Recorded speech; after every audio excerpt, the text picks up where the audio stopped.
চলছে বিদ্যালয়, চলছে ক্লাস।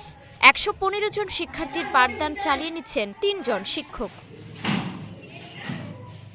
কিন্তু নেই প্রধান শিক্ষক। একদিন দুদিন নয়, টানা ২ বছর ধরে স্কুলে আসেন না প্রতিষ্ঠানের অভিভাবক। নেত্রকোনার আটপাড়া উপজেলার নুনেশ্বর ইউনিয়নের কাউপুর সরকারি প্রাথমিক বিদ্যালয়ে ২০২৪ সাল থেকে অনুপস্থিত ভারপ্রাপ্ত প্রধান শিক্ষক রুহুল আমিন, যে কারণে নানা কারণে ব্যাহত হচ্ছে স্কুলের কার্যক্রম। আমাদের রুহুল আমিন স্যার ক্লাস 3 থেকে আমাদেরকে কিছুদিন পড়াইছিল। এখন বাকি যে বছর আমি পঞ্চম শ্রেণীতে পড়ি, যে 4 থেকে 5 পর্যন্ত আমাদেরকে ক্লাস নিছে না।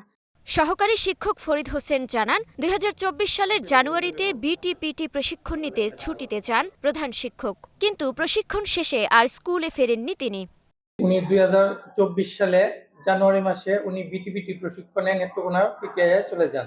মেডিকেল ছুটি শেষ হওয়ার পরে বিদ্যালয়ে উনি আর যোগদান করেন নাই অদ্যাবধি পর্যন্ত। স্টার নিউজের অনুসন্ধান বলছে, গ্রামের বাড়িতেও দীর্ঘদিন ধরে যান না রুহুল আমিন। এমনকি সম্প্রতি তার ভাই মারা গেলেও এলাকায় দেখা যায়নি তাকে। তার ভাতিজা জানান, বিভিন্ন ব্যক্তি ও প্রতিষ্ঠান থেকে প্রায় ৭০ লাখ টাকা ঋণ নিয়ে লাপাত্তা রুহুল আমিন।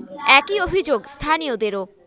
উনি এলাকায় প্রায় ৭০ লাখ টাকার মতো ঋণ করছে, ঋণগ্রস্ত।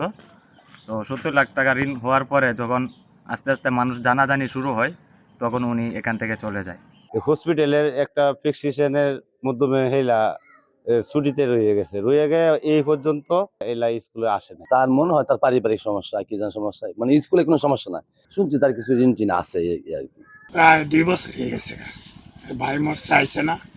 তবে এখন বোঝা যাচ্ছে, মানুষের কথাই বোঝা যাইতেছে যে দেনাভুক্ত হতে বাড়িতে নেই।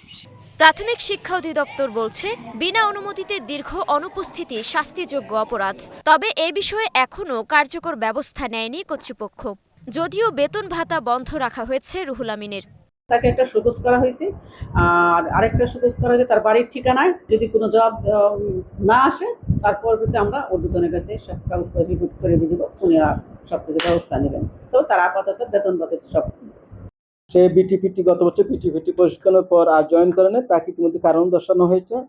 তো কারণ দর্শানোর পর তার জব পাওয়া যায়নি এবং আগামী সপ্তাহের মধ্যে সম্ভবত তার একটা রিপোর্ট আসবে। রিপোর্ট এলে আমরা তার বিরুদ্ধে বিভাগীয় ব্যবস্থা নেব। 2 বছর ধরে প্রধান শিক্ষকবিহীন এই বিদ্যালয়ের শিক্ষার্থীরা প্রতিদিনই পড়ছে নতুন নতুন সমস্যায়। তাই দ্রুত শিক্ষক নিয়োগ ও অনুপস্থিত কর্মকর্তার বিরুদ্ধে ব্যবস্থা নেয়ার দাবি স্থানীয়দের। Desk report, star news.